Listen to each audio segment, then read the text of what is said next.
Aujourd'hui, j'aimerais te parler du principe du « je ne suis pas dérogeable sous aucun prétexte ». Alors en effet, tu sais, parfois, tu dois travailler, tu dois faire quelque chose et tu voudrais réduire le temps. Et pour réduire le temps, pour augmenter ta concentration, tu ne peux pas être dérogeable. Enlever toutes les notifications, mettre ton téléphone à la poubelle ou plutôt dans le placard et être 100% focus sur ta tâche à faire. D'ailleurs, moi, j'utilisais Forest également. Tu as, je pense, Flora qui est similaire. Donc Forest, maintenant quand j'ai pas besoin de mon téléphone, je mets carrément mon téléphone quelque part, je mets en mode off et je ne veux même plus voir mon téléphone comme ça, je ne suis pas tenté d'aller sur le téléphone et donc parfois j'écris, tu vois, j'aime bien écrire,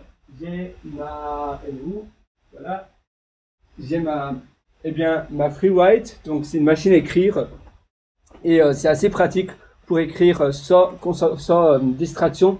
Évidemment, ça coûte assez cher. Et ça, c'est seulement si tu es très sensible à la distraction. Sinon, sur ton ordinateur, à nouveau, tu enlèves toutes les choses qui pourraient nuire à ta productivité. Et tu dis à ton entourage, tu dis à les personnes qui peut-être éventuellement vont te joindre ou vont essayer de te contacter.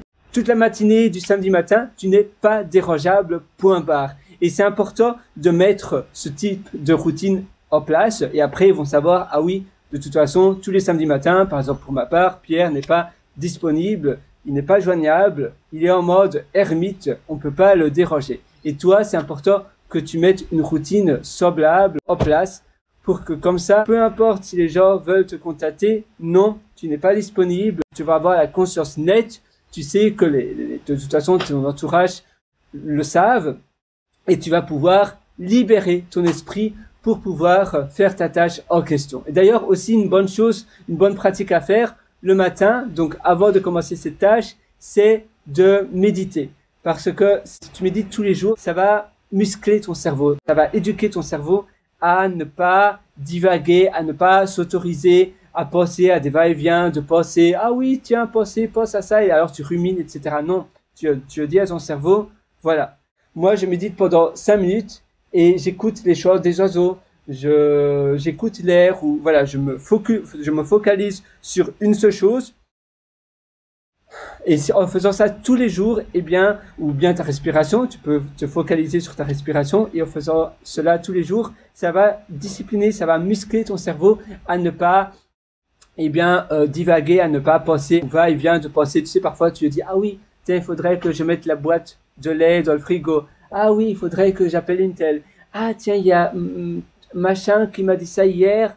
Qu'est-ce qu'il voulait dire par cela? Non, tu vas te concentrer et ton cerveau sera plus discipliné, davantage discipliné. Et ainsi, ça va te permettre également d'être davantage productif, davantage in the zone, c'est-à-dire dans le mode zone, dans le flow, durant ta session de « je ne suis pas dérogeable » tous les samedis matins, par exemple, durant cette session-là. Oui, je l'appelle « je ne suis pas dérogeable », évidemment, tu peux appeler session ermite, session, peu importe du nom. Voilà, moi j'espère que ça va t'aider sur ce. C'était une petite vidéo parce qu'à nouveau, je ne vais pas te prendre plus de temps. Mais si tu veux aller encore beaucoup plus en profondeur, tu peux toujours me rejoindre sur mon site pierrewriter.com, c'est pierrewriter.com et là-dessus, je t'ai concocté beaucoup plus de contenu, de productivité. D'ailleurs, j'ai l'atelier immersion profonde de la méthode Deep où je vais avec toi, je te prends par la main pour améliorer tous les aspects de ta vie, pour en faire beaucoup plus, mais en n'impactant pas ton happiness, ton épanouissement. C'est-à-dire que tu vas pouvoir faire beaucoup plus, tu vas être une machine à réalisation de choses en étant plus heureux, en augmentant également ton bonheur. Parce que très souvent on parle de productivité, mais alors on a l'impression d'être un peu l'armée des bacs à sable, à faire plein de choses, mais ça impacte notre bonheur. Et ici c'est l'inverse, c'est un atelier très spécial et j'ai hâte de te retrouver dessus. C'est disponible sur pierrewriter.com, pierrewriter.com. Allez, à tout de suite sur ce. Ciao.